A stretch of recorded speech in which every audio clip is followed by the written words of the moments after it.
Стамбеното предприятие од жителите на Нов Караорман бара 40.000 евра.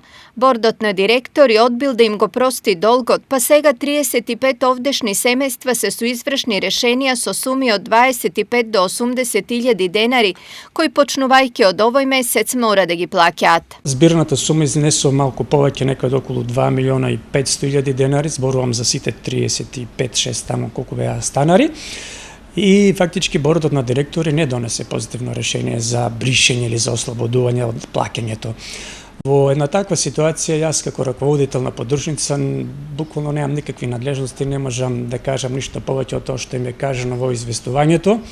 Значи, тие се должни да ги подмируваат, иако имавме добра намера и желба, заедно со градоначалникот на општина Карвици, меѓутоа тоа повеќе од нас не зависи. Ова е одговорот на молбата која жителите и општина Карбинци, на чија територија се наоѓаат куќите, ја упатиле до бордот на директори на акционерското друштво за стопанисување со стамбени деловен простор, откако стигнаа извршните решенија. Ние преку нашиот полномошник адвокат направивме писмо на кое што заедно со списокот од сите овие корисници се подпиша и баравме да бидат ослободени, дали во целост или во дел од овој надоместок кој што ги должи јавното предпријатие.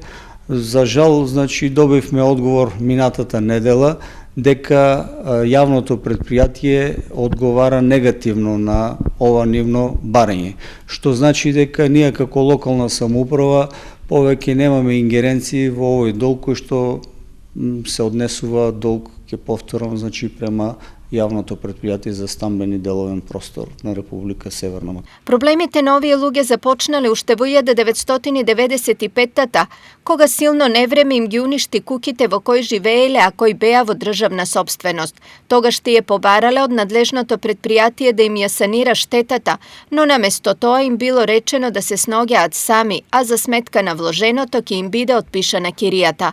Наместо тоа, во 2009-та сите добиваат тужби, а во 2014-та и извршни решенија за доспеана, а не платена кирија. По неколку судски рочишта тие спорот со предпријатието го губат, а најладниот туж го добија од бордот на директори кој молбата за отпис на долгот им ја одби. Сега тие во наредните 1 до 2 години ќе живеат без 1/3 од ионака малите плати кои ќе им ги земаат извршители. Во меѓувреме, по приватизацијата на предпријатието, куќите со одлука на владата се заведени како сопственост на општина Карбинци.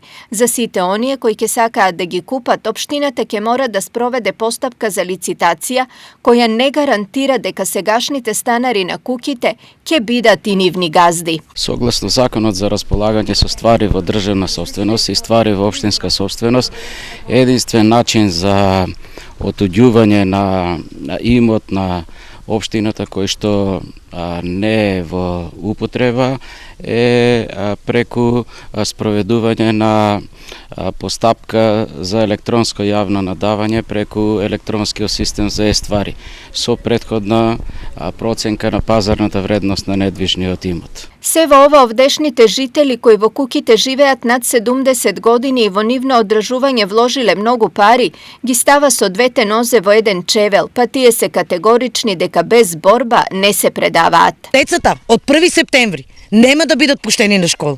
Патишта ќе бидат блокирани. Општината исто ќе биде блокирана. Вака нема веќе да станеме. Доста беше веќе со манипулација.